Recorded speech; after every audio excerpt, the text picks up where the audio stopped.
Will be seeing about कि dying में basics के बारे में देखेंगे और डाइंग में क्या चीज़ें इंपॉर्टेंट है, किस तरह से आपको पढ़ना है, वो चीज़ों के बारे में हम लोग देख रहे होंगे। तो सबसे पहले इफ वी टॉक अबाउट, तो आप यहाँ पे डाइंग में देखोगे क्या, आप डाइंग में ब्लेंड्स की बात करोगे। बेसिकली डाइंग और प्रिंटिंग में क्या डिफरेंस है, प्रिंटिंग एक लोकलाइज डाइंग हो रही होती है, डाइंग में आपको क्या पढ़ना है, कितनी तरीके की डाइज होती है, कौन कौन सी डाइज किसके ऊपर अप्लाई करते हैं, वो चीज़ें हमें पढ़ना होगा। दो एक मेन मेन डिफरेंस जो आपको पढ़ना पड़ता है वो होता है डाई और पिगमेंट के बीच में डिफरेंस। तो डाई में क्या होता है, डाई एक वाटर सॉल्युबल होती है, पिगमेंट की कोई एफिनिटी नहीं होती है। तो इस तरह से हम बात कर रहे होते हैं। तो ये डाइज और पिगमेंट्स के बीच में मेन डिफरेंस निकल करके आ रहा होता है। अगर आप ब्लेंड्स की डाई करोगे, सपोज आपका कॉटन और पॉलिस्टर है, वूल या कॉटन है, सिल्क पॉलिस्टर है, तो उसके ऊपर कौन सी डाई आप किसके ऊपर अप्लाई करोगे, वो चीज़ें हम लोग देख रहे होते हैं। जैसे वूल के ऊपर आपकी एसिड डाई होती है, अगर आप एसिड डाई की कैलकुलेशन करोगे तो एसिड डाई में बेसिकली हम लोग, आप वूल पे करते हो, आप जो है नायलॉन पे कर सकते हो, कॉटन में आप डायरेक्ट डाई की बात कर रहे होते हो। एसिड डाई नहीं करते हैं कॉटन में, क्यों नहीं करते, क्योंकि cotton will degrade, acid dye will degrade the cotton. तो ये है, वूल को एसिड डाई से, कॉटन को आप डायरेक्ट डाई से कर रहे होगे। इसमें आइसोथर्म्स 3 निकल करके आते हैं, एक होता है नर्स्ट आइसोथर्म, एक होता है फ्रेंडली आइसोथर्म, एक होता है आपका लैंगम्यूर आइसोथर्म। तो तीनों आइसोथर्म आपके लिए पढ़ना जरूरी है। डिस्पर्स डाई की केस में आपका नर्स्ट आइसोथर्म लग रहा होता है, आप फ्रेंडली को लैंगम्यूर कहाँ यूज कर रहे होते हो, वो चीज़ें आपके लिए थोड़ा समझना ज़रूरी हो जाएँगी। अच्छा, इसमें कौन-कौन से बॉन्ड का फॉर्मेशन हो रहा होता है, वो चीज़ें भी आपको समझना पड़ेगा। जैसे क्या हो गया, एसिड डाई और बेसिक डाई में आपके कौन-कौन से बॉन्ड बन रहे होते हैं, जिससे आयनिक बॉन्ड का फॉर्मेशन होता है, if we talk about the acid dye. और अगर आप रिएक्टिव डाई या कोवेलेंट डाई की बात, रिएक्टिव डाई में बात करोगे, तो कोवेलेंट बॉन्ड बन रहा होता है। डायरेक्ट और वैट डाईज़ में आपका वैन डेर वाल्स फोर्सेस निकल करके आते हैं। एज़ोइक डाईज़ की वी टॉक अबाउट, तो हाइड्रोजन बॉन्ड बनते हैं। यहाँ पे आपको लाइट फास्टनेस और वॉशिंग फास्टनेस पता होना ज़्यादा ज़रूरी हो जाता है।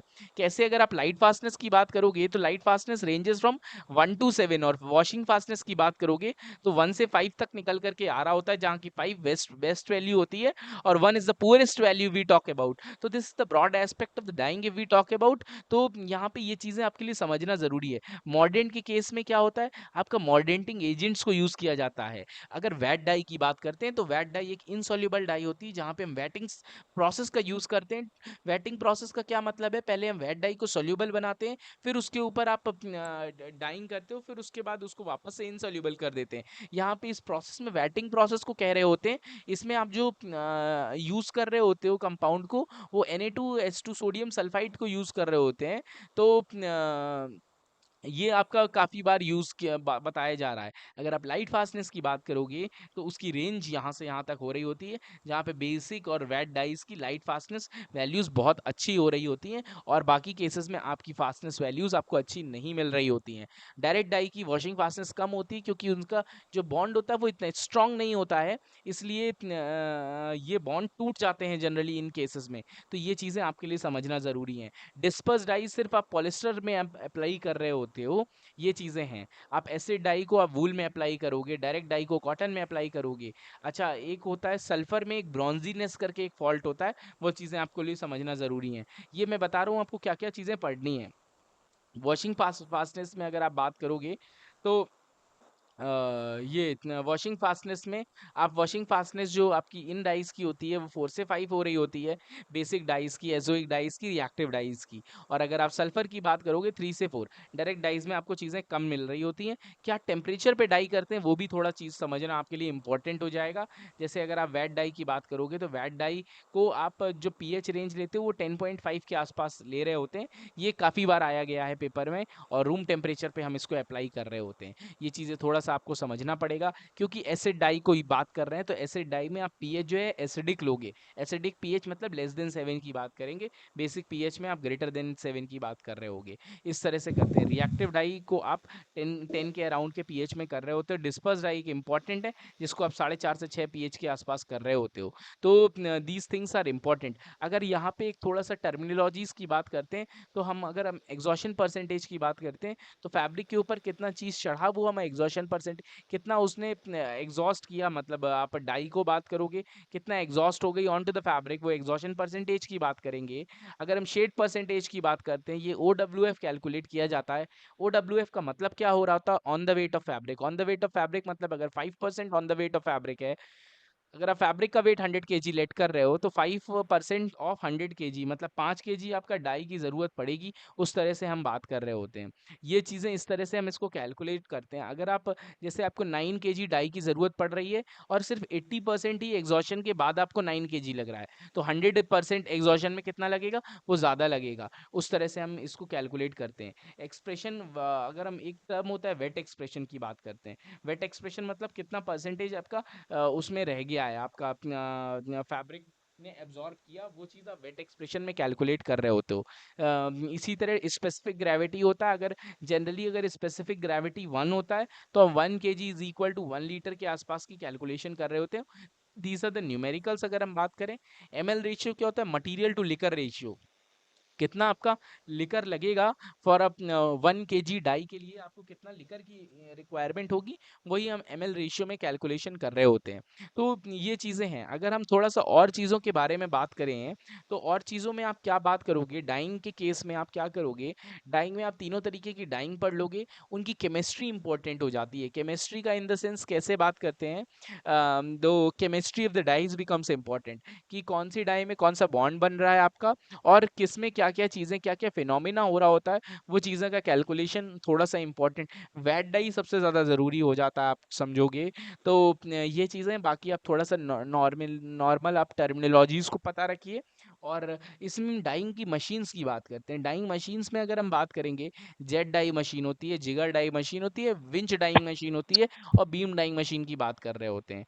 जेट डाइंग मशीन में क्या होता है? आपका लिकर और फैब्रिक दोनों मूव कर रहा होता है, और ये both are moving. Whereas jigger के केस में आपका सिर्फ वन चीज, एक चीज मूव कर रही होती है।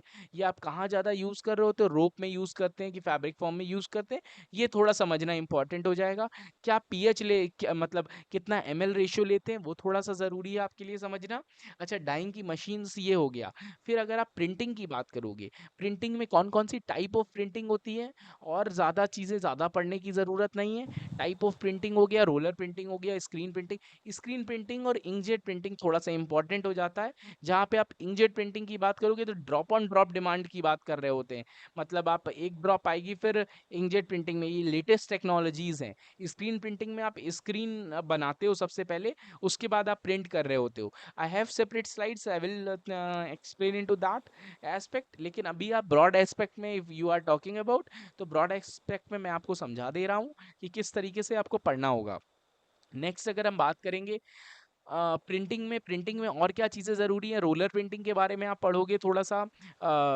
फिर आप कुछ अलग अलग प्रिंट्स के बारे में पढ़ रहे होगे कि कौन कौन से प्रिंट्स में क्या एडवांटेजेस होते हैं, क्या डिसएडवांटेजेस, किसका प्रोडक्शन रेट ज़्यादा होता है। जैसे अगर आप रोलर प्रिंटिंग की बात करोगे, स्क्रीन प्रिंटिंग, तो इनका प्रोडक्शन रेट ज़्यादा है। और एक डिजिटल प्रिंटिंग आ गया, जो डिजिटल प्रिंट की बात करते हैं। डिजिटल प्रिंट आप छोटे अमाउंट में बना सकते हो, इतना इन्वेस्टमेंट नहीं लगता है। आप छोटी छोटी चीज़ों को भी बना सकते हो जो आप चीज़ें देख रहे होते हो। इंकजेट प्रिंटिंग बहुत ज़्यादा इंपॉर्टेंट है। इंकजेट प्रिंटिंग आजकल पेपर में काफ़ी ज़्यादा आता है, तो इंकजेट प्रिंटिंग के बारे में थोड़ा सा आपको देखना पड़ेगा। स्टाइल्स ऑफ प्रिंटिंग आप देखेंगे, टेक्निक्स ऑफ प्रिंटिंग आप देख रहे होगे, वो चीज़ें थोड़ा ज़रूरी है। फिनिशिंग में बात करेंगे तो different different types of finishes, जैसे आपका सॉइल रेजिस्टेंट फिनिश हो गया, एफआर फिनिश हो गया। एफआर फिनिश में आप क्या यूज़ कर रहे हो? फ्लेम रिटार्डेंट एजेंट्स को यूज़ करते हैं। एक आपका ड्यूरेबल प्रेस फिनिश हो गया, जहाँ आप डीएमडीएचयू को यूज़ कर रहे होते हो, उस तरीके से हम पढ़ते हैं। उसमें को कॉटन में आप लेते हो। और एक सॉइल रेजिस्टेंस फिनिश की बात जो आप करते हो, वो आप पॉलिस्टर में बात कर रहे होते हो। पॉलिस्टर हाइड्रोफोबिक होता है, इसलिए हम इसकी कैलकुलेशन कर रहे होते हैं। तो ये चीज़ें थोड़ा सा आप समझ समझ के चलेंगे, तो ये इस तरह से आप ज़्यादा अच्छे से आप कर पाओगे। दूसरा अगर आप बात करोगे, और भी बहुत तरीके की फिनिश होती हैं, जिसको मल्टी फंक्शनल फिनिश की बात करते हैं। एंटी माइक्रोबियल फिनिश हो गया आपका। तो उसमें कौन कौन से एजेंट्स को यूज़ करते हैं, उसका that I will also share with you. तो उस तरीके से आप करोगे तो आप उसको अच्छे से आप कवर कर सकते हो। और बहुत ज़्यादा as far as exam point of view is concern, तो in these theoretical government exams, उसमें थोड़ा सा गेट के लेवल का नहीं पूछते हैं। इसमें आपका फॉर अ पर्टिकुलर लेवल थोड़ा सा ऊपर ऊपर के ब्रॉड कंसेप्चुअल वाइज पूछ रहे होते हैं। तो ये चीज़ें हैं। अच्छा, डाइंग से पहले प्री ट्रीटमेंट प्रोसेस होता है। प्री ट्रीटमेंट में सिंजिंग, डीसाइजिंग, स्काउरिंग, ब्लीचिंग, ये सब चीज़ें थोड़ा सा पढ़ना पड़ेगा। डीसाइजिंग में आप कौन कौन सी डीसाइजिंग होती हैं अगर आप बात करोगे, तो सिंजिंग में गैस सिंजिंग की बात करते हैं, ठीक है ना। ब्लीचिंग में आप ऑक्सीडेटिव या रिडक्टिव ब्लीचिंग की बात करते हो, H2O2 आपका यूनिवर्सल ब्लीचिंग एजेंट हो रहा होता है। स्काउरिंग में आप क्या यूज़ करते हो, सैपोनिफिकेशन क्या चीज़ होती है, ये चीज़ें थोड़ा-सा आपको समझना पड़ेगा। नेक्स्ट अगर आप बात करोगे ब्लीचिंग के बाद आप उधर से मर्सराइजेशन मर्सराइजेशन कितने 18 से 23% NaOH में बात करते हैं। ट्वेडल क्या चीज़ होती है, कितना कंसंट्रेशन लेते हैं, ब्लीचिंग क्या उसमें ही करते हैं। मर्सराइजेशन जो बात कर रहे होते हैं सिर्फ कॉटन में करते हैं। मर्सराइजेशन के बाद आपका स्ट्रक्चर जो है सर्कुलर हो जाता है। ये चीज़ें भी थोड़ा समझना पड़ेगा आपको। तो ये चीज़ें हैं। मर्सराइजेशन को आप टेस्ट किससे करते हो, बैन से चेक करते हो। बैन क्या चीज़ होती है, बेरियम एक्टिविटी नंबर। अगर बैन की वैल्यू 140 150 होती है तो हम इसको कहते हैं पूरी तरीके से मर्सराइज्ड है। अगर उससे कम हो रही होती है, 100 के आसपास होती है, तो हम कहते हैं अनमर्सराइज्ड सैंपल है। तो ये चीज़ें भी थोड़ा सा चेक करना ज़रूरी है। बैन की वैल्यू होती है B-M/B-N की बात करते हैं। एम जो होता है मर्सराइज्ड होता है, एन नॉन मर्सराइज्ड हो रहा होता है। तो इस तरीके से आप इस तरह से इसको बैन को कैलकुलेट करते हो। ये चीज़ें ऑक्सीडेटिव रिडक्टिव ब्लीचिंग में बात करेंगे तो आपको एजेंट्स पता होना चाहिए। सोडियम हाइपोक्लोराइड कौन सा होता है, NaOCl। NaOCl की जब आप रिएक्शन करते हो तो Na+ और OCl- में ब्रेक होता है। ये कई बार गेट के एग्जाम में और कई छोटे मोटे एग्जाम्स में आता रहता है इस तरीके के क्वेश्चंस। तो ये चीज़ें थोड़ा सा आपके लिए समझना है। इस तरीके से अगर आप पढ़ोगे तो आप इसको आसानी से कर पाओगे, नहीं थोड़ा सा दिक्कत हो जाएगा। अच्छा, प्रिंटिंग में एक क्वेश्चन बहुत आता है, प्रिंटिंग किसकी वजह से नहीं हो सकता है। तो प्रिंटिंग विदाउट थिकनर नहीं हो सकता है। थिकनर एक मोस्ट इंपॉर्टेंट इंग्रेडिएंट होता है if we talk about the printing aspect. तो ये चीज़ें थोड़ा सा आपके लिए समझना थोड़ा सा ज़्यादा इंपॉर्टेंट हो जाएगा। और दीज आर इम्पॉर्टेंट थिंग्स जो आपको थोड़ा सा ध्यान रखनी पड़ेंगी अगर आप इन चीज़ों की बात कर रहे हो तो आई होप थोड़ा सा आपको ब्रॉड ओवरव्यू मिला होगा कि आपको किस तरीके से डाइंग को कवर करना है। Rest I will cover everything for that is not at all problem. But I think ये चीज़ थोड़ा सा आपको समझ में आई होगी। अगर आपको कोई प्रॉब्लम हो तो you can definitely reach out to me. और I hope you must have liked this lecture, or if you have any doubts you can ask me else. Thank you.